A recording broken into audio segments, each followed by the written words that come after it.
오늘 우리에게 주시는 하나님의 말씀은 데살로니가전서 4장 1절에서 8절까지의 말씀입니다. 그러므로 형제들아, 우리가 끝으로 주 예수 안에서 너희에게 구하고 권면하노니 너희가 마땅히 어떻게 행하며 하나님을 기쁘시게 할 수 있는지를 우리에게 배웠으니 곧 너희가 행하는 바라 더욱 많이 힘쓰라. 우리가 주 예수로 말미암아 너희에게 무슨 명령으로 준 것을 너희가 아느니라. 하나님의 뜻은 이것이니 너희의 거룩함이라. 곧 음란을 버리고 각각 거룩함과 존귀함으로 자기의 아내 대할 줄을 알고 하나님을 모르는 이방인과 같이 세욕을 따르지 말고 이 일에 분수를 넘어서 형제를 해하지 말라. 이는 우리가 너희에게 미리 말하고 증언한 것과 같이 이 모든 일에 주께서 신원하여 주심이라. 하나님이 우리를 부르심은 부정하게 하심이 아니요 거룩하게 하심이니 그러므로 저버리는 자는 사람을 저버림이 아니요 너희에게 그의 성령을 주신 하나님을 저버림이니라. 아멘. 아버지, 저희를 이렇게 구원하여 주셔서 이렇게 아름답고 영광스러운 주님의 전으로 불러주시고 예배드리게 하시니 진심으로 감사합니다. 오늘 저희를 이렇게 격려하고 응원하시면서도 더욱 힘쓰라고 말씀하십니다. 우리가 왜 더욱 힘써야 되는지 이 시간 듣기를 원합니다. 말씀하여 주시옵소서. 주 예수 그리스도의 이름으로 기도하옵나이다. 아멘. 여러분 반갑습니다. 저는 우리들 교회에서 사역하고 있는 이성훈 목사입니다. 지금 목사님께서 헌금 이제 그 뒷자리 정보를 말씀해 주셨는데요. 동명이인이 요새 진짜 많아요. 근데 제 이름은 정말 흔한 이름이거든요. 저는 늘 초등학교 때도 A, B, 큰 이성훈, 작은 이성훈 이렇게 있었는데 저희 교회에서 제가 몇 번째 이성훈일 것 같으세요? 우리가 A부터 A 마을님도 계시고 B 목사님도 계시고 C, D 쭉 있는데 저는 F입니다. 이성훈 F 목사. 그래서 저희 주보 보면 이성훈 B, 지난달에 새로 안수받은 우리 이성훈 B 목사님이 계시고 우리들 교회 먼저 왔기 때문에 B예요. 저는 그분보다 제가 목사 안수받은 건 한참 선배지만은 이제 F입니다. 그러니까 목사님 말씀하신 대로 잘 정보를 기록하셔서 이렇게 해주시면 좋겠어요. 제가 이 사역하면서 전국 곳곳을 많이 다니거든요. 그런데 이 세종시에는 오늘 처음이에요. 대한민국의 중심 이 세종시에 참 제가 언제 한번 가보나 늘 궁금했는데 오늘 이렇게 오게 되어서 너무 반갑습니다. 게다가 다른 곳이 아니라 정말 저희가 이제 거리상으로는 좀 떨어져 있어도 늘 그 소식을 듣고 늘 우리가 자주 교통하고 같은 말씀으로 또 묵상하는 우리 세종 한빛교회 여러분들과 만나게 되어서 너무 영광이고요. 우리 김환규 목사님은 제가 참 이렇게 큰 형님처럼 모시고 싶은 분이에요. 제가 언제 이 마음을 가졌냐면 작년에 저희 교회 목사님께서 오셔서 말씀을 전하실 때 있었는데 제가 이제 수행을 했거든요. 그리고 이제 말씀 다 이제 마치시고 이제 인사하러 이제 차로 배웅을 나갔는데 목사님께서 차에 타시기 전에 보통 우리가 이제 이렇게 그냥 다른 교회 가서 부목사가 배웅하러 가면 악수를 한다든지 아니면 그냥 인사하고 헤어지면 그만이잖아요. 그렇죠? 근데 이제 목사님께서 일부러 저한테 다가오시더니 어떻게 하셨게요? 안아주시더라고요. 저는 그런 경우가 처음이에요. 근데 저도 좀 등치가 있잖아요. 저를 누가 이렇게 안아주겠어요, 사실. 근데 딱 목사님이 저를 안아주시는데 너무 그 따뜻한 사랑이 느껴지는 거예요. 이게 좀 뭉클하고. 그래서 우리 김환규 목사님 항상 이렇게 이름 듣고 또 뵙고 그러면 그때 느꼈던 따뜻한 사랑이 느껴지는데 오늘 이렇게 찬양 때부터 제가 여러분들 예배 드리는 것을 요 앞에 앉아 있었기 때문에 뒤에서 소리로만 들었지만 그 뜨거운 사랑과 하나님을 향한 그 헌신의 마음이 여러분에게도 동일하게 느껴지는 것 같아서 제가 너무 감사하고 참 감격이었습니다. 여러분 나이키라는 브랜드 다 아시죠? 저도 초등학교 입학할 때 이모가 나이키 운동화를 하나 사주셔서 그것을 신고 아주 신나했던 기억이 나요. 그런데 이제 영어를 제가 배우면서 조금 이상한 게 생각이 되더라고요. 철자를 보면 Nike잖아요. 그렇죠? 그러면 우리가 like라는 단어도 알고 hike라는 단어도 알고 뭐 그런 단어들이 있단 말이에요. 그러면 Nik이면은 발음을 어떻게 해야 되겠어요? 나이크 이렇게 해야 된단 말이에요. 근데 어떻게 해요? 나이키 이래요. 이거 뭐지? 이상하네. 그래서 이제 제가 찾아봤더니 이게 원래 이 헬라어 단어로 승리를 뜻하는 니케, 헬라어 니케라서 나이크가 아니라 그것을 이제 미국식으로 나이키로 발음한다고 하더라고요. 그래서 이제 이 승리라는 뜻인 거죠. 이제 데살로니가를 원래 헬라어 발음으로 하면 테살로 니케입니다. 니케, 테살로 니케. 니케가 있죠? 그러니까 이게 이 뜻은 테살리아는 지방 이름이에요. 테살리아의 승리 이런 뜻이에요. 테살리아의 승리. 도시 이름에 승리가 들어있네요. 여러분 우리나라 지명 중에 많은 지명이 있잖아요. 지명 중에 이길 승자가 들어가는 지명이 있을까요? 없을까요? 우리 정부에서 근무하시는 분들 여기 혹시 계시다면 있을 것 같아요? 없을 것 같아요? 저도 있을 것 같아서 그걸 찾아봤어요. 제가 한자 지명을 인터넷에 검색했더니 쫙 나오더라고요. 그래서 제가 이길 승자를 다 세봤어요. 찾았어요. 찾았게요? 못 찾았게요? 없더라고요. 우리나라에는 이길 승자가 들어간 지명이 없어요. 이 테살로 니케는 이름에 이 니케가 들어가 있을 정도로 이 사람들이 뭐 어떤 거예요 지금? 승리하는 걸, 이기는 걸 너무 좋아했어요. 그러니까 그 당시에 만약에 나이키 운동화가 있었다면 데살로니가 사람들은 전부 다 나이키 운동화 다 신고 다녔을 거예요.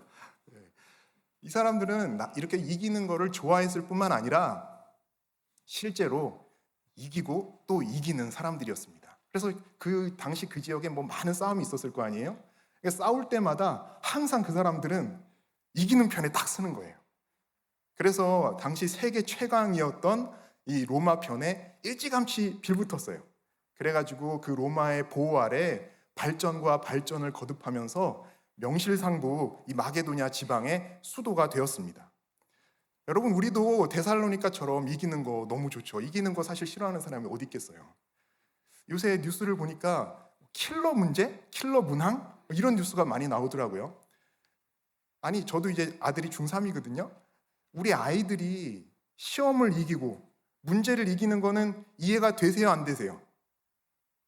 너무 이해가 되죠. 그걸 이겨야 합격을 하거나 뭐 100점을 맞을 거나 그럴 거 아니에요. 그런데 이 문제가 아이들을 이기는 거를 넘어서 킬한다고 하는 것 같아서 제가 참 걱정이 많이 되더라고요. 시험만 그런 게 아니죠, 사실은. 우리가 사는 이 인생이라는 것이 죽느냐 사느냐 진짜 전쟁과 같습니다. 우리 집사님 기도해 주신 대로 오늘이 6.25 전쟁이 일어난 그 73주년이잖아요. 종전이 된 지 또 70년이 돼가고 있는데 정말 이 땅에 다시는 그 전쟁이 없어야겠어요. 그러나 이제 이미 73년이 지났기 때문에 사실은 뭐 아는 사람이 사실 거의 없죠. 저희도 뭐 6.25 전쟁 뭐 맨날 책에서만 배웠지 아는 게 없거든요. 근데 그런 전쟁 상황뿐만 아니라 우리가 살아가는 이 삶 자체도 날마다 우리가 싸우고 또 싸우고 이겨야만 생존할 수 있는 그러한 전쟁과 같아요. 이렇게 죽기 살기로 이기고 또 이기려는 세상에서 예수님을 믿는 그리스도인으로 산다는 것이 무엇인지 우리가 생각해 보지 않을 수 없습니다. 특별히 지금 이 시대가 어떻습니까? 기독교를 이제 개독교라고 말하는 이런 사회 분위기 속에서 우리가 당당하게 내가 예수 믿는 사람이야, 나 교회 다니는 사람이야 이렇게 말하는 것이 참 쉽지만은 않은 것 같아요. 뒤에서 나도 모르게 손가락질 당할 것 같단 말이죠. 그래서 자기 만족과 이렇게 행복을 인생 최고의 가치로 두고 저마다 이기고 이기려고 이제 더 행복해지기만을 꼭 추구하는 사회에서 주님 뜻대로 거룩을 목적으로 사는 게 참 쉽지가 않은 것 같습니다. 초신자인 데살로니가 성도들이 이기기를 좋아하는 데살로니가에서 마주한 신앙적인 또 실존적인 고민이 아니었을까 생각하게 됩니다. 이런 고민에 빠진 우리에게 주님은 오늘 말씀에서 더욱 많이 힘쓰라고 하세요. 더욱 많이 힘쓰라. 세상에서 이기고 또 행복하기 위해서 힘쓰는 것이 아니라 거룩하기 위해서 더욱 많이 힘쓰라고 하십니다. 그 이유가 무엇일까요? 오늘 우리에게 주신 본문을 통해서 거룩에 힘써야 할 이유에 대해서 세 가지로 생각해 보겠습니다. 거룩에 힘써야 할 이유 첫 번째는요, 하나님께서 기뻐하시기 때문입니다. 1절과 2절 말씀이에요. 그러므로 형제들아, 우리가 끝으로 주 예수 안에서 너희에게 구하고 권면하노니 너희가 마땅히 어떻게 행하며 하나님을 기쁘시게 할 수 있는지를 우리에게 배웠으니 곧 너희가 행하는 바라. 더욱 많이 힘쓰라. 우리가 주 예수로 말미암아 너희에게 무슨 명령으로 준 것을 너희가 아느니라. 데살로니가 전서의 그 후반부 시작이에요. 4장부터. 그래서 바울은 이 시작을 그러므로 형제들아. 이 형제는 자매가 포함되어 있는 거 그 정도는 여러분들 다 아시죠? 대표해서 말하는 거예요. 자매는 듣지 말라는 게 아니라 대표해서, 당시 시대적으로 대표해서, 그러니까 그러므로 자매들아, 이렇게 이제 하면서 권면을 시작합니다. 3장까지 전반부에서 바울은 어떻게 했어요? 칭찬하고 격려했어요. 초신자들이 너희들이 정말 새로 믿었음에도 불구하고 그 어려운 도시에서 이 마게도냐와 아가야 사람들의 모든 믿는 자들의 본이 될 만큼 너희들과 믿음 생활 너무 잘하고 있다. 지금 너무 잘한다. 칭찬한다. 이 얘기를 3장까지 했다면 이제 4장부터는 너희가 그렇게 칭찬을 많이 받고 있지만 그러므로 거기서 멈추라가 아니라 그러므로 더욱 힘쓰라는 말을 지금 하고 싶다는 거예요. 더욱 많이 힘써야 할 거룩이 너희들 앞에, 칭찬받고 있는 너희들 앞에 남아있다는 것입니다.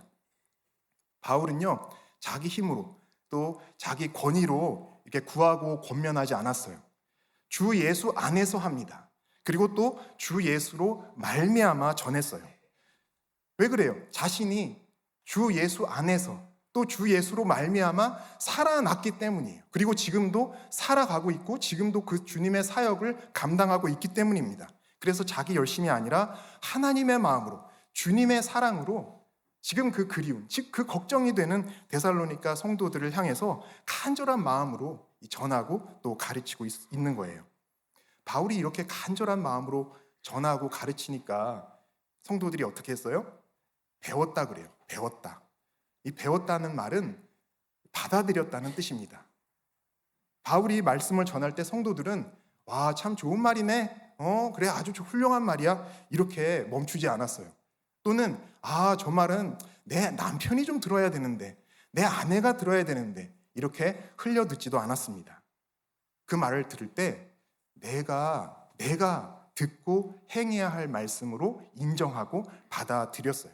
믿음으로 온전히 받아들이는 것, 이것이 진짜 배움입니다. 여러분, 이렇게 배우는 것이 왜 중요할까요? 배운 대로 행하면 하나님을 기쁘시게 할 수 있기 때문입니다. 우리는 누군가를 기쁘게 하려고 애쓰고 수고하면서 살아가요. 내 가족, 또 내 직장 상사, 부하, 이 동료, 또 내 선생님, 제자, 내 친구들, 그리고 결국에는 내 자신을 기쁘게 하고 만족시키려고 수고하고 애쓰면서 살아갑니다. 그런데 이 사람을 기쁘게 하려는 노력은 정말 끝이 없는 것 같아요. 우리 마음이 밑 빠진 독과 같아서 아무리 채우려고 해도 채울 수가 없습니다. 잠깐 채워지는 것 같다가도, 그래서 잠시 기쁜 것 같다가도 이내 확 빠져나가는 거예요. 그리고 더 큰 공허함과 더 깊은 우울감이 들어옵니다. 그래서요, 우리 인간에게는 아무런 소망이 없는 거예요. 전적으로 타락한 존재, 무능한 존재이기 때문입니다. 그런데 또 이걸 어떻습니까? 이 사실을 우리가 잘 인정하려고 하지 않아요. 나는 달라. 나는 원 오브 댐이 아니야. 나는 특별해. 이렇게 하면서 자기 자신에 대한 착각에 빠져서 자기 실체를 보지 못하는 것이죠. 그래서 그 누구에게도, 우리 중에 그 누구에게도, 심지어 이 앞에서 여러분들에게 지금 아는 척하면서 막 말씀을 전하고 있는 이 목사에게도 기대할 것이 사실 아무것도 없습니다. 우리는 서로를 기쁘게 할 수 없고 또 스스로 기뻐할 수도 없어요. 그런데 말씀으로 이렇게 말씀을 내 것으로 받아들여서 배운 대로 또 그것을 거룩을 위해서 힘쓰면, 행하면 누가 기뻐하신다고 그래요? 하나님께서 기뻐하신다고 말씀하십니다. 그래서 스바냐 선지자도 이렇게 선포하잖아요. 스바냐 3장 17절이에요. 너희 하나님 여호와가 너희 가운데 계시니 그는 구원을 베푸실 전능자시라. 그가 너로 말미암아 기쁨을 이기지 못하시며 너를 잠잠히 사랑하시며 너로 말미암아 즐거이 부르며 기뻐하시리라. 여러분, 하나님께서 기뻐한다고 하시면 게임 끝 아닌가요? 내 남편은 내가 아무리 노력해도 기뻐하지가 않아요. 내 아내의 마음은 내가 아무리 애써도 만족시킬 수가 없습니다. 그러나 내가 주의 말씀 붙잡고 내 역할을 충실해서 주님께서 내게 맡겨주신 나의 역할만 다 잘하면 아내는 기뻐하지 않을 수 있고 남편은 기뻐하지 않을 수 있지만 누가 기뻐하신다고 그래요? 하나님께서 기뻐하신다고 말씀합니다. 그래서 여기에 우리의 소망이 있는 거예요. 사람의 기쁨에 소망이 있는 것이 아니라 하나님의 기쁨에 소망이 있는 것입니다. 그래서 우리가 멈추지 말고 거룩에 더욱 힘써야 합니다. 그런데 더욱 많이 힘쓰라는 것은요, 뭔가를 더 얻으려고 노력하라는 말이 아니에요. 공든탑을 쌓기 위해서 수행하거나 고행하라는 뜻이 아닙니다. 이런 노력은 은혜에 감사해서 드리는 우리의 순종이 아니에요. 제 이름이요, 성훈이라고 말씀드렸잖아요. 거룩할 성자에 공 훈자예요. 거룩한 공. 그래서 저는 제 이름과 같이 제 평생 내가 거룩한 공을 세워야 되겠다라고 하고서 어려서부터 제가 뭐가 되고 싶어 했을까요? 목사님이 되고 싶어 했어요. 어려서부터 내가 거룩한 공을 세워야지. 그러니까 이름을요, 여러분, 이름은 겸손하게 짓는 게 맞는 것 같아요.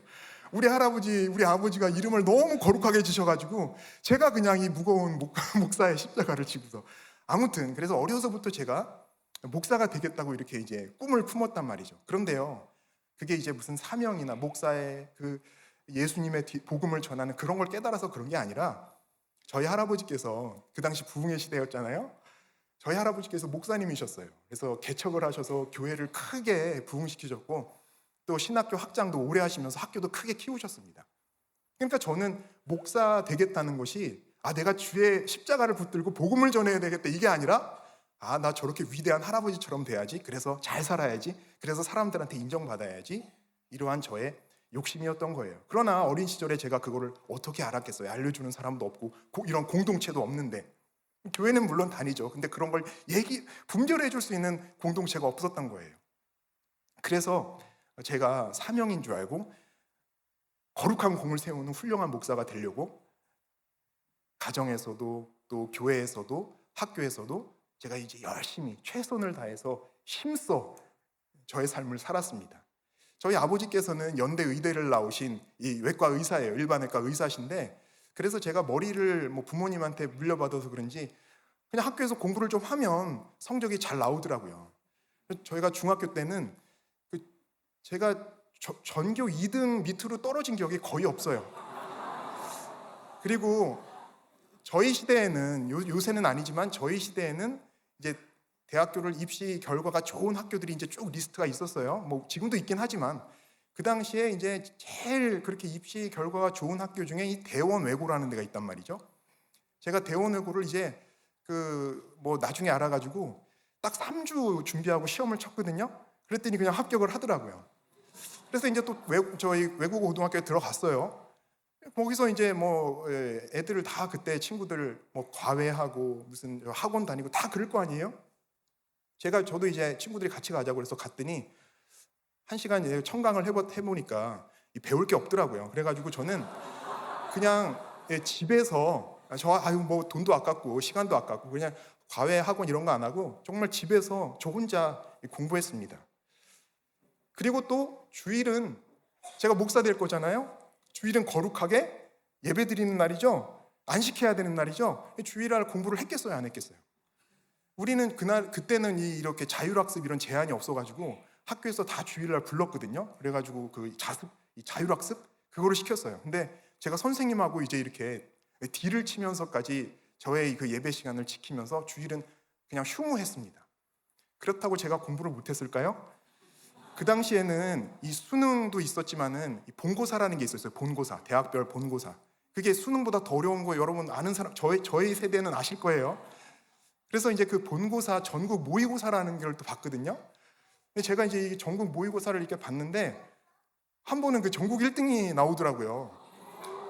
전교 1등이 아니라 전국 1등이에요. 전국 1등. 예. 아주 참 웃어주셔서 감사합니다. 사실 재수 없는 얘기인데 여러분 웃어주시니까. 그래서 저는 이렇게 정말 열심히 타고난 거를 다 사용해가지고 공부도 열심히 하고 또 하나님 앞에 예배도 열심히 드리는 그러한 두 마리 토끼를 다 잡으면서 결국에는 이제 S대 철학과에 들어갔어요. 그래서 대학원까지 마쳤는데 그거는 이제 신학을 하기 위한 준비로 철학을 해야 되니까 제가 이제 선택해서 간 것입니다. 그리고 이제 대학원 졸업한 다음에 군대 가야 되잖아요. 군대도 여기 그냥 일반으로 가지 않고 이 옆 동네에 보면 공군사관학교 있죠? 공군사관학교의 철학과 교수 요원으로 이제 이렇게 복무를 마쳤습니다. 그러니까 이렇게 세상적으로 제가 할 수 있는 모든 것을 다해서 제 딴에는 나름 완벽한 조건을 다 갖춘 후에 그 마지막으로 이제 신학교에 입학을 했어요. 실패라고는 하나도 없이 목사의 꿈을 향해서 이렇게 척척 나아갔습니다. 당연히 사람들 앞에서 입으로는 뭐라고 그랬겠어요? 아유, 주의 은혜입니다. 제가 한 건 아무것도 없습니다. 주님이 다 하셨습니다. 사람들 앞에서는 이렇게 겸손한 척 했습니다. 그러나 제 마음은 제가 알잖아요. 주님이 아시잖아요. 제 마음 안에서는 이 세상에 나처럼 잘 준비된 목사는 없겠구나. 내가 최고겠구나.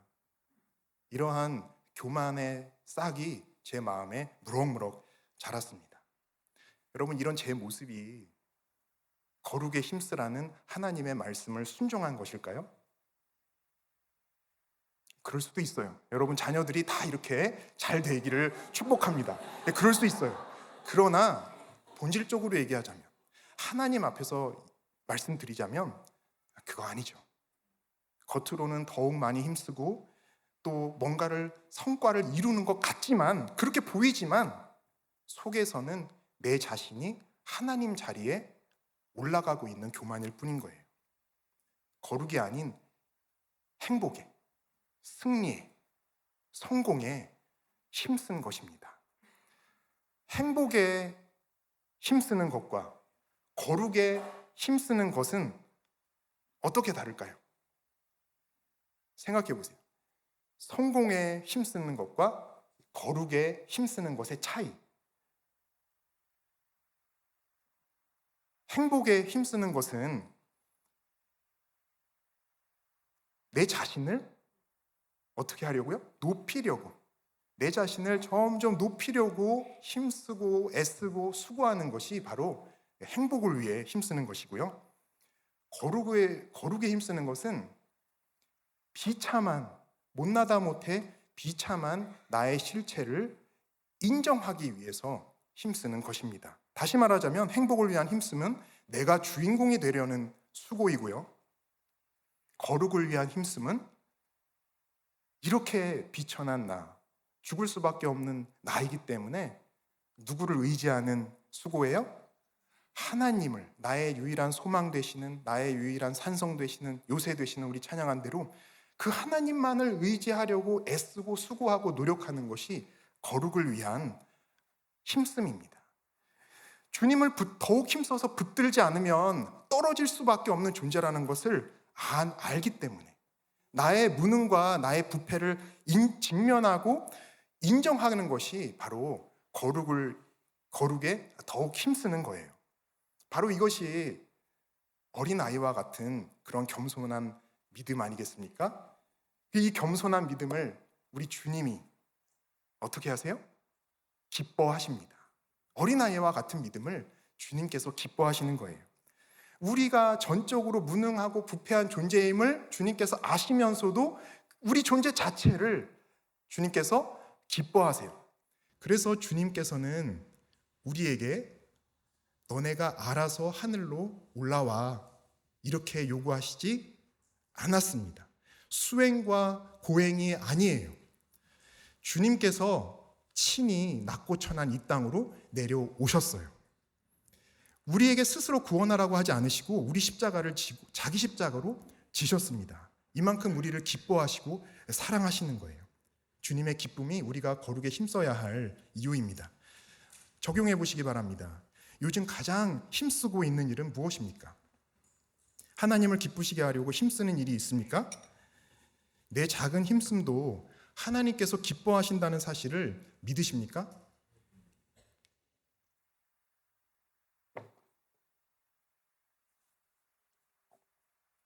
네, 거룩에 힘써야 할 이유 두 번째는요, 버려야 할 음란이 내 안에 남아있기 때문입니다. 3절이에요. 하나님의 뜻은 이것이니 너희의 거룩함이라. 거룩함은 정적인 상태가 아니죠. 정적인 상태가 아니에요. 거룩함은 거룩하게 하는 것, 그 성화입니다. 고정된 상태가 아니라 또 이미 갖추어진 자격이 아니라 진행되는 과정이고 또 역동적인 행함이에요. 실천이에요. 거룩은 특별하게 구별되어 있다는 뜻이거든요, 성경에서. 그래서 사실 하나님만이 거룩하십니다. 모든 피조물은 아담의 범죄 이후에 하나님 근처에도 갈 수도 없게 되었어요. 이 죄의 무너뜨리시고 또 우리를 구원하여 거룩하게 하시려는 하나님 아버지의 뜻을 이루시기 위해서 자기를 어떻게 하셨습니까? 낮추셔서, 그죠? 낮추셔서 또 자기를 비우셔서 그런 순종을 통해서 사람이 되셨고 죽기까지 낮아지시는 그 복종으로 온 세상을, 저와 여러분을 구원하셨습니다. 이 무조건적인 사랑으로 우리의 이 구원이 다 이루어졌어요. 그래서 이 사랑으로 우리가 이제는 하나님의 자녀가 되었습니다. 여러분, 자녀는 부모를 닮은 존재예요. 그러니까 예전에는 거룩하신 하나님 근처에도 못 가던 존재가 이제는 내가 거룩하니 너희도 거룩할지니라 라는 하나님 아버지의 명령을 우리가 지킬 수 있게 된 것이죠. 우리 힘으로가 아니라 예수 그리스도 안에서 할 수 있게 되었습니다. 오늘 본문에서 바울은 우리의 거룩함을 이 네 가지로 설명해요. 3절에서 6절이에요. 곧 음란을 버리고 각각 거룩함과 존귀함으로 자기 안에 대할 줄을 알고 하나님을 모르는 이방인과 같이 세욕을 따르지 말고 이 일에 분수를 넘어서 형제를 해하지 말라. 이 네 가지는 사실상 하나입니다. 육체의 거룩함, 즉 성적인 순결이에요. 바울은 왜 여기서 우리의 거룩함을 성적인 순결로 좁혀서 얘기할까요? 그냥 일반적으로 생각하면 데살로니가가 너무 음란한 곳이었기 때문에, 번영하고 성공하는 곳이니까 너무 음란한 곳이었기 때문에 이렇게 성적인 순결로 좁혀서 얘기한 것이고요. 조금 더 깊이 생각해 보면 이 음란이라는 것이 우리 안에 모든 죄악의 그 특징들을 다 담고서 그것을 가장 분명하게 드러내주는 대표적인 죄악들의 대표이기 때문입니다. 그래서 음란을 버리라는 명령은요, 음란뿐만 아니라 음란이 대표하고 있는 우리 안에 그 모든 죄악들을 버리라는 뜻이에요. 버리라는 헬라어 동사의 형태를 우리가 잘 보면 이것은 계속적이고 반복적인 진행을 나타냅니다. 그러니까 한 번 버리고 마는 것이 아니라 어저께 버렸다고 끝나는 것이 아니라 어저께 버렸으면 또 오늘도 버리고 오늘도 버렸으면 내일도 버리고 이렇게 지속적으로 계속해서 버리라는 말씀이에요. 이어서 우리의 배우자를 세욕을 따라 대하지 말고 거룩함과 존귀함으로 대할 줄 알라고 하세요. 세욕을 따라 대한다는 것은 내 배우자를 내 욕구를 채우기 위한 도구로, 수단으로 대한다는 것입니다. 결혼의 목적을 행복에 두는 거예요. 내 만족에 두는 거예요. 아내나 남편을 내 욕구를 충족시키기 위한 대상으로, 도구로 본다면 상대가 못마땅하고 상대가 나를 힘들게 할 때 여러분 어떻게 하시겠어요? 버리시겠죠. 떠나시겠죠. 이혼하려고 하시겠죠. 이것이 세욕을 따라 대하는 것입니다. 그러나 이제 하나님의 자녀된 우리 그리스도인들은 그렇게 하지 말고, 세욕을 따라 대하지 말고 거룩함과 존귀함으로 대할 줄 알아야 해요. 배우자를 하나님이 짝지어 주신 동반자로 인식해야 합니다. 결혼의 목적이 거룩에 있다는 것을 받아들여야만 해요. 배우자가 내 마음에 들지 않을 때, 이 사람 때문에 겪는 고난을 통해서 하나님께서 지금 나를 거룩하게 하시고 계시구나, 이렇게 생각할 줄 알아야 된다는 거예요. 그러면 그 사람이 나를 더 이상 힘들게 하고 나를 괴롭히는 사람이 아니라 어떻게 됩니까? 나의 구원을 온전하게 하기 위해서, 나를 거룩하게 하기 위해서 지금 저 사람이 나 대신 수고하고 있는 거예요. 그러니까 나 대신에 내 구원을 위해서, 내 거룩을 위해서 수고하는 하나님의 사람이니까 어떻게 대해야 되겠어요? 내가 존귀하게 대해야 되는 거죠. 존귀하게. 그래서 이 존귀함으로 대하라는 것입니다. 이런 음란한 죄성이 데살로니가 성도들에게만 있었을까요? 아니죠. 우리 모든 인간 누구에나 우리 마음 깊은 곳에는 이런 음란한 죄악이 따리를 틀고 있는 것입니다. 저는 주의 교회를 너무 제가 완벽하게 섬기고 싶어서 독신으로 살려고 그랬어요. 결혼 안 하고. 우리 할머니를 보니까 결혼을 하면 가정은 힘들더라고요. 목회는 성공할지 모르겠으나 가정이 힘들더라고요. 우리 할머니를 보니까. 무슨 뜻인지 아시는 귀 있는 자는 들으세요. 그래서 저는 독신으로 내가 교회만 온전히 섬겨야 되겠다, 이제 이렇게 했었는데, 첫 사역지를 두고 기도하기 위해서, 금식 기도하기 위해서 산에 올라갔는데 주님께서 야, 네가 그렇게 교회를 섬기고 싶어 하는데 너 그거 교회 잘 섬기려면 가정을 교회처럼 먼저 섬겨라, 이런 마음을 주시는 거예요. 그래서 그 말씀에 순종하기로 하고 내려와서 이제 아내를 만난 지 110일 만에 결혼을 했습니다. 앞과 뒤가 다르죠. 여기 뭐가 이제 다 드러나는 거예요, 이런 게. 제 아내는 참 신앙이 좋은 사람이었어요. 그런데 성도들이, 여러분들이 사모라고 부르는 그 목사 아내가 되는 것에 대해서 너무 부담스럽고 걱정이 많았습니다. 자기 주제 파악이 된 거예요, 아내는. 저는 주제 파악이 안 되고 자기 확신에 아직 가득 차 있으니까 아내한테 이렇게 얘기했습니다. 야, 목사 사모할 필요 없어. 목회는 내가 하는 거야. 너는 그냥 내 아내만 잘하면 돼. 이렇게 설득하면서 이제 결혼을 했어요. 제가 그 거짓말한 게 아니에요. 아시겠지만 저는 진짜 그럴 줄 알았어요. 제가 가정도 잘 섬기고 교회도 잘 섬길 줄 알았습니다. 그러나 여기에는 저 자신에 대한 굉장한 이 교만이 담겨 있는 것이죠. 육적인 음란보다 더 심각한 죄악인 하나님보다 저 자신을 의지하고 믿는 이 영적인 음란인 것입니다. 그러니 아내를 제가 어떻게 거룩함과 존귀함으로 대했겠어요. 싸울 때마다 내가 옳고 네가 틀렸다를 외치면서 아내를 힐링이 아니라 킬링하려고 했어요. 킬러 문제를 킬링하듯이 아내를 그냥 잡았던 거예요. 남편으로서 지켜야 할 경계를 지키지 못하니, 분수를 지키지 못하니 결국에 아내를 이렇게 괴롭혔습니다. 목사 안수식에, 여러분, 목사는 이 양복의 가운을 입고, 목사 아내들은 무슨 옷을 입어요? 보통? 한복을 입거나, 옛날엔 한복을 입거나 요새는 이제 점잖은 정장을 입습니다. 근데 우리 아내는 그날 뭐를 입고 나왔게요? 우리 아내는 가죽 잠바에 미니스커트를 입고 안수지에 딱 나타났어요. 저는 그 모습을 보고 너무 저를 축하하러 오신 그 가족들과 이 성도님들 앞에서 너무 제가 민망하고 창피해서 아주 그냥 혼났습니다. 그래서 결국에 집에 돌아가서 엄청나게 싸웠어요. 제가 아내랑 그렇게 결혼을 했지만 결혼하는 날부터 싸우기 시작해서 저의 결혼은 제가 인생에서 처음 만난 고난이자 제일 심한 고난이었거든요. 막 싸우는 중에 싸움이 막 한창 진행되는 중이니까 아내는 저를 봐도 꼴이 배기 싫은 거예요. 집에서는 저 모양 저 꼴인 인간이 교회에서는 막 좋은 목사인 척을 하니까 얼마나 재수가 없었겠어요. 그래서 이제 저 인간 꼴 보기 싫다고 그래서 안 오려고 하다가 이제 온 거래요. 나중에 알고 보니까 저는 저를 골탕 먹이려고 미니스커트에 가죽 잠바 입고 온 줄 알고 최근까지도 그렇게 생각을 하고 있으면서 아내를 속으로 정죄하고 있었거든요. 근데 최근에 그 얘기를 이제 할 기회가 있어서 다시 잘 물어보니까 안 오려고 하다가 그래도 어떻게 안 갈 수 있나 해서 왔고, 그 옷이 무슨 옷이냐면 그 당시에 제일 고급스럽고 제일 격식 있는 옷이었다는 거예요. 그 전주에 결혼식에 입고 갔던 옷이라는 거예요. 여러분, 정말 이렇습니다. 제가 제 판단으로 이렇게 아내를 괴롭히고 제 분수를 넘어서 아내를 이렇게 잡았던 거예요. 그렇게 7년 동안 징그럽게 싸우다가 유학 중에 어느 날 밤에 둘 다 이제 한계에 봉착한 거예요. 더 이상 못 살겠다. 우리 이혼하자. 끝내자. 이거는 뭐 목회고 뭐고 문제가 아니다. 이렇게 살다가는 진짜 죽겠다. 그래서 이혼을 결정하고 미국에 있던 중이었는데 아내가 바로 그날 비행기 티켓 끊더라고요. 그래서 아들 데리고 짐 다 싸가지고 이틀 만에 한국으로 돌아갔습니다. 지금은 이렇게 웃으면서 여러분께 말씀을 드리지만 그때 저는요, 자 생각해 보세요. 평생을 이렇게 주를 위해 헌신하고 준비를 한 사람이에요. 그렇죠? 제가 앞에 그걸 다 그래서 말씀드렸어요. 그런데 이게 결혼을 통해서 한 방에 무너져 내린 거예요. 가정이 깨졌잖아요. 이혼하게 됐잖아요. 이제 내 인생은 끝난 거예요. 그러니까 이제 살 수가 없었어요. 이게 저만의 사연은 아닐 거예요. 그렇죠? 우리 안에 이런 음란이 이제 다 있습니다. 그러니까 이제 여기서 어떻게 해야 되느냐? 우리는 죽고 싶고 여기서 놓고 싶지만 오늘 하나님께서는 어떻게 하라고 하세요? 이런 음란함을 버리고 더욱 거룩에 힘쓰라고 합니다. 내가 음란한 존재임을 인정해야 돼요. 내 아내가 문제다 이렇게 하지 말고 이제 내가 음란한 존재임을 인정하고 회개해야 합니다.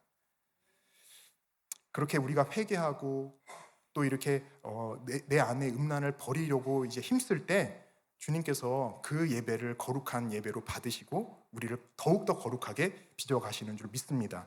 한번 적용해 보시기 바랍니다. 내가 버려야 할 음란은 무엇입니까? 배우자를 세욕에 따라 대합니까? 거룩함과 존귀함으로 대합니까? 결혼의 목적을 행복에 두십니까? 거룩함에 두십니까?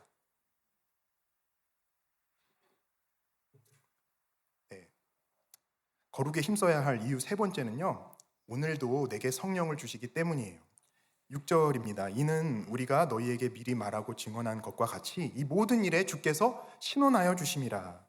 하나님께서 신원한다는 말은 하나님께서 원통함을 풀어주신다는 뜻이잖아요. 공의로 심판하신다는 거예요. 지금 우리끼리는 서로 모르는 상태에서 잘잘못 따지지만 하나님께서 그 모든 것 다 보시고 결국에는 공의롭게 심판을 내리신다는 겁니다. 그러면 하나님은 왜 이렇게 우리의 모든 일에 대해서 신원하여 주실까요? 7절과 8절이에요. 하나님이 우리를 부르심은 부정하게 하심이 아니요 거룩하게 하심이니 그러므로 저버리는 자는 사람을 저버림이 아니요 너희에게 그의 성령을 주신 하나님을 저버림이라. 하나님이 우리를 먼저 사랑하셨어요. 그렇죠? 우리가 하나님 사랑한 게 아니라 하나님께서 사랑하셨습니다. 우리가 먼저 하나님께서 사랑해 주시는 이 은혜를 입고도 여전히 하나님과 상관없는 사람처럼 사는 것은 이게 부정한 거예요. 여기서 저버린다 그랬는데 이 저버린다는 단어는 자리를 치워버린다는 뜻이에요. 자리를 주지 않는 거예요. 나를 구원하신 우리 주님을 내 인생의 주인의 자리에 모셔야 되는데 주님이 앉아 계신 그 자리를 치우고 내가 주인 노릇하는 것, 이것이 우리의 부정함이라는 것입니다. 그래서 하나님을 절대로 저버리면 안 돼요. 왜 그래요? 하나님께서 우리에게 그의 성령을 주시기 때문입니다. 우리 성경에서는 성령을 주신이라고 완료형으로 번역했는데요. 이게 원문을 현재형을 살리면 성령을 주시는 하나님, 성령을 주고 계시는 하나님입니다. 무슨 뜻이에요? 하나님께서 성령을 한 번 주고 마시는 것이 아니라 그 주신 성령께서 우리가 우리가 아직 죄인 되었을 때 성령께서 우리 마음에 오셔서 말씀을 듣게 하시고 예수 믿게 하시는 거잖아요. 그게 끝이 아니라 그때 우리 안에 오신 성령님께서 그 이후로도 계속 우리 안에 거하시면서 우리와 함께 이 삶을 사시면서 우리를 거룩하게 만들어 가신다는 거예요. 그러니까 이것을 말을 바꿔서 얘기하면 하나님이 성령을 어제도 주시고 오늘도 주시고 내일도 주실 것이다. 계속해서 주고 계신 하나님이라는 것입니다. 성령께서 내 안에 계시면서 역사하신다는 사실을 우리가 가장 분명하게 알 수 있는 그 방법이 무엇일까요? 성령께서 우리 안에 거하시면서 역사하신다는 그 사실을 우리가 가장 확실하게 알 수 있는 방법, 그게 바로 여러 가지가 있겠지만 큐티입니다. 저는 어려서부터 성경을 많이 읽었고 또 대학 이후에는 히브리어, 헬라어로 성경을 읽었고 또 헬라어, 라틴어, 독일어, 영어, 불어로 된 신학 원서들을 제가 공부해서 신학 박사니까요. 그런데 제가 큐티는 하지 않았습니다. 왜냐? 사도 바울이 고린도전서 8장 1절에 지식은 교만하게 한다고 그랬잖아요. 제가 교만했던 거예요. 큐티는 그냥 평신도들이 자기 주관적으로 그냥 이렇게 혼자 하는 거지. 나같이 신학자가 그런 거 하면 안 되지. 이런 생각으로 제가 분수를 한참 넘어서 이렇게 건방을 떨었습니다. 아내가 아들을 데리고 정말 이렇게 이제 이혼하겠다고 한국으로 갔잖아요. 진짜 저는 인생에 그런 시절이 없을 정도로 아주 어두운 시절, 죽음을 생각할 수밖에 없는 그러한 시절을 겪고 있었어요. 2달이 그렇게 지났습니다. 2달이 지난 어느 날, 2달 동안 한 번도 연락 안 하던, 이제 서로 그냥 잊혀진 존재로 살던 아내가 갑자기 저한테 메일을 보냈어요. 같이 큐티하자는 거예요. 같이 큐티해서 큐티를 나누자는 거예요. 그러면서 저에게 책 한 권을 보내줬는데 그것이 오늘 여러분이 같이 우리와 묵상하고 계신 큐티인입니다. 이었습니다. 그래서 2014년 5, 6월 호였는데요. 딱 이제 9년 전이네요. 근데 이제 여러분 만약에 그런 상황이라면 제가 여러분들이 심판을 해보세요. 남편이 이제 아내가 그랬어요. 남편이 어떻게 해야 돼요?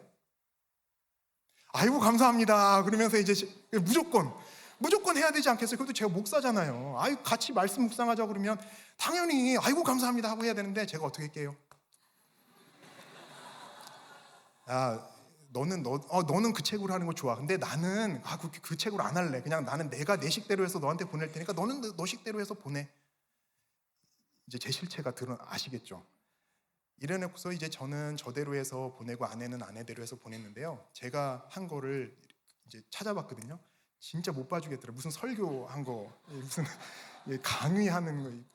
거기서도 그렇게 아는 척을 하고 있더라고요. 큐티에서도. 진짜 재수없는 인간이에요, 제가. 아내가 진짜 사느라고 수고가 많았을 것 같아요. 근데 이제 아내의 나눔을 보면 정말 그날 말씀에 따라서 자기의 죄를 찾아서 회개를 하더라고요. 그리고 그 말씀에 따라서 그 회개한 죄를 하나님 앞에 거룩하게 드리기 위한 적용들이 거기에 다 기록되어 있는 거예요. 그렇게 한 주, 두 주, 석 주가 흘러서 제가 아내 걸 계속 보다 보니까 이상한 거예요. 아내가 이럴 사람이 아니거든요. 제가 알고 있는 아내는.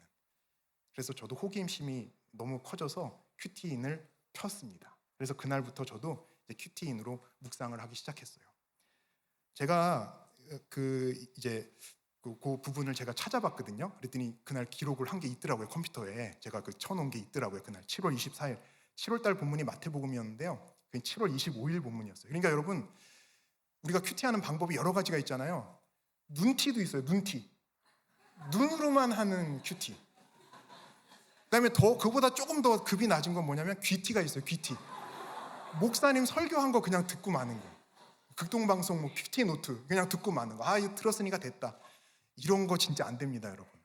이게 쓰셔야 돼요. 쓰셔야. 이렇게 그때 제가 써놓은 게 이렇게 여러분과 나눌 재료가 될지 누가 알았겠어요. 그럼 여러분도 지금 써놓으신 거 나중에 어떻게 쓰임을 받을지 모르니까 꼭 쓰세요. 아시겠죠? 그래서 7월 25일 날 제가 그동안 항상 마태복음을 저는 한글로 읽지 않거든요. 영어로도 안 읽어요. 저는 마태가 기록한 헬라어로 제가 마태복음을 읽고 많이 설교했고, 그러니까 누구보다도 잘한다고 생각을 하고 있었어요.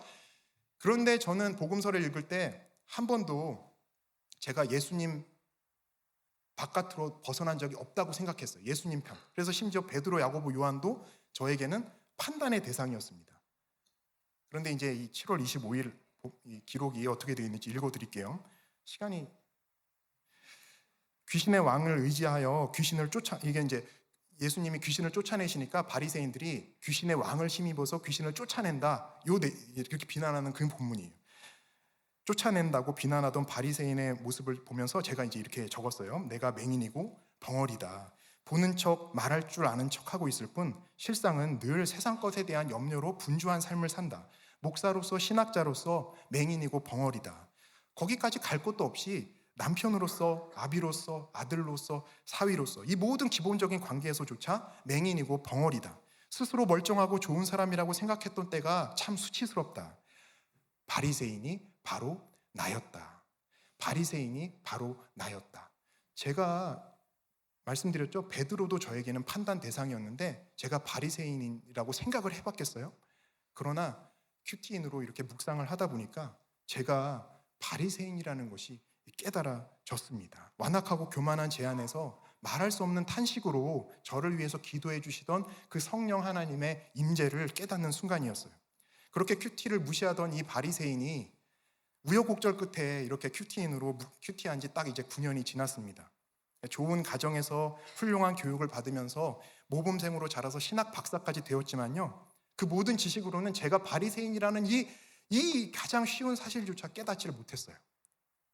그러나 아내라는 인생의 임자를 만나서 전쟁을 치르고 또 상처를 주고받고 결국 가정이 깨지기 직전까지 가는 고난을 겪으니 형편없는 저의 실체가 드러났습니다.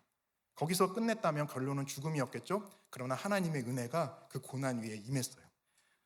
성령님께서 역사하여 주셨습니다. 저를 그렇게 힘들게 하던 아내를 통해서 성령께서 큐티인을 저에게 전해주셨어요. 거기에 담긴 구속사적 해설과 간증을 읽으면서 제가 어떤 죄인인지 구체적으로 깨달아가고 있습니다. 6년 전 우리들 교회 부임할 무렵에 제가 큐티인 본문 해설을 쓰기 시작했어요. 그리고 부임한 뒤에는 이제 감수도 맡았고 또 그 맨 앞에 나오는 묵상 가이드도 쓰기 시작했습니다. 작년부터는 제가 이제 큐티인 시리즈의 편집인으로서 우리 청장년 큐티인, 청소년 큐티인, 어린이 큐티인, 새싹 큐티인 이 4가지 종류와 이 각 권에 대한 영어 번역도 있는 거 아시죠? 영어 번역 4종류, 그래서 8종의 제작을 제가 책임을 지고 있어요. 그러니까 제가 이 엄청난 학벌과 스펙을 가지고 여기에 지금 올인을 하고 있습니다. 그러니까 여러분, 제가 이 QTN을 이 QTN은요 그냥 제가 경험한 거잖아요. 제가 사실 자격을 받은, 그쵸? 신학 박사는 학교에서, 칼빈 신학교에서 자격을 인정해 준 거 아니에요? 받은 사람이 이렇게 봤을 때 이것은 그냥 묵상지가 아니라요, 정말 내 실체를 보게 하고 주님의 은혜를 깨닫게 하여, 그래서 예수 믿게 하는 그러한 책인 거예요. 그러니까 여러분, 이 QTN을 여러분 무조건 믿고 쓰셔도 됩니다. 제가 이 말씀 드리려고 앞에서 그렇게 재수없는 재수없는 내용들을 말씀드렸어요. 그래서 학력 자랑을 제가 좀 했습니다. 예수 믿는 책이니까 정말 주님, 여러분들이 이 은혜를 누리셨으면 좋겠고요. 큐티가 성령 충만한 비결입니다. 세종 한빛교회도 우리들 교회와 같아서 이렇게 지금 엄청나게 부흥하고 있잖아요. 근데 이제 여기서 안주하지 말고 오늘 말씀에 그러므로 형제들아 자매들아 어떻게 하라고요? 더욱 많이 힘쓰라, 이렇게 말씀을 하세요. 여러분 교회에 오늘 저를 어떻게 우연히 보내주신 거잖아요. 근데 제가 다른 건 다 몰라도 머리 스타일 하나만큼은 사도 바울하고 닮았다고 제가 확신할 수 있어요. 그러니까 여러분에게 더욱 많이 힘쓰라, 이 권면과 이 구함을 주시기 위해서 이 머리가 제일 사도 바울과 비슷한 저를 보내셔서 여러분에게 거룩에 더욱 힘써라. 지금 너무 잘하고 있고 너무 아름답게 성장하고 있고 주님의 사역을 잘 감당하고 있지만 여기에서 안주하지 말고 더욱 많이 힘쓰라. 뭐에? 거룩에 더욱 많이 힘쓰라는 이 구함과 권면을 주시기 위해서 제가 오늘 여기 온 줄 믿습니다. 적용해 보시기 바랍니다. 내가 하는 모든 일에 신원하여 주시는 하나님을 얼마나 의식하고 있습니까? 주님이 불러주셨음에도 여전히 부정함에 머물러 있는 부분은 무엇인가요? 성령께서 지금 내 안에 계심을 믿습니까? 말씀을 맺을게요. 삶은 현재적인 거예요. 그래서 어제가 아니라 오늘 거룩해야 합니다. 더 힘써야 돼요. 연약하면 연약한 대로, 모자라면 모자란 대로, 또 아프면 아픈 대로 우리는 거룩에 힘써야 됩니다. 거룩에 힘써야 할 이유가 있어요. 하나님께서 기뻐하시기 때문입니다. 또 버려야 할 음란이 우리 안에 있기 때문이에요. 내 안에 있기 때문이에요. 오늘도 성령을 우리에게 주시기 때문입니다. 성령께서 지금 이 시간 우리 안에서 거룩하게 하시고 우리 또 세종 한빛교회를 하나님 앞에 더욱 거룩한 교회로 만들어 가시고 여러분 한 사람 한 사람을 더욱 거룩한 교회로 세우셔서 여기 써 있는 대로 살아날 뿐만 아니라 가족들과 이웃을 살려내는 그런 하나님의 귀한 교회가 되기를 간절히 축복하고 기도하고 소원합니다. 같이 찬양하겠습니다.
기도하실 때 주님, 제 안에 있는 이 음란한 죄악, 주님 아직까지도 드러내지 못하는 정말 뿌리 깊이 내린 이 죄악을 주님 성령의 불로 이 시간 태워 주시옵소서 기도하시면 좋겠습니다. 그리하여서 내 삶이 행복을 위해서 힘쓰던 삶인데 이제는 주께로 돌이켜서 거룩을 위해 힘쓰는 삶이 되게 해달라고.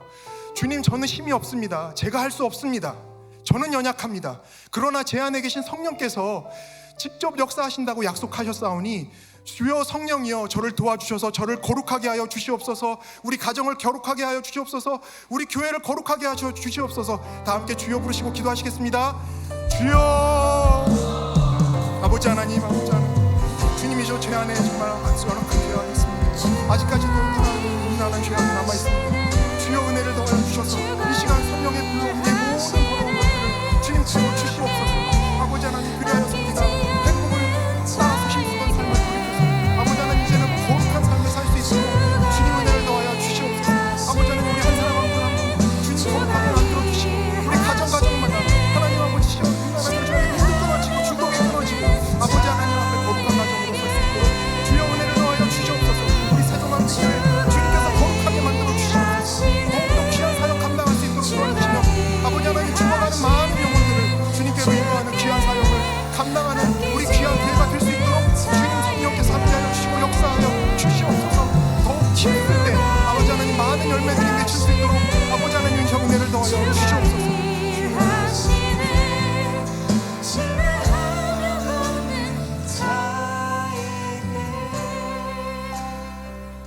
하나님 아버지, 겉은 멀쩡했지만 아버지 속은 누구보다도 음란한 죄인이었습니다.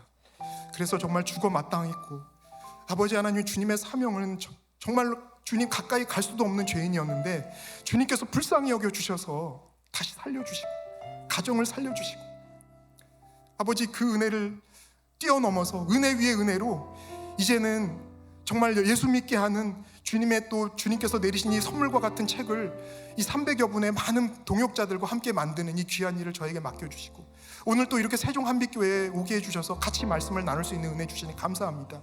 주님, 그러나 제가 아직도 너무 연약합니다. 우리가 연약합니다. 우리가 거룩할 힘이 없습니다. 그러나 주님, 제 안에 계신 우리 안에 계신 성령님께서 우리를 도우신다고 약속하셨사오니 우리 안에 계신 그 성령의 힘입어서 오늘도 우리가 거룩에 힘쓰는 우리 모든 성도들이 될 수 있도록 주여 은혜를 더하여 주시옵소서. 지금 이 시간 주님 앞에 나올 때 귀한 예물을 주님 앞에 드립니다. 주님 드린 손길마다 주님께서 복의 복을 더하여 주시며 아버지 하나님 이 땅에서 나눌 것만 있고 주님께 드릴 것만 있는 복된 삶 되도록 하나님 아버지 우리의 모든 아이디어와 또 프로젝트와 하나님 아버지 우리의 믿음과 우리의 가정과 건강과 하는 모든 일 위에 주님께서 하늘 문을 여시고 복의 복을 내려 주시옵소서.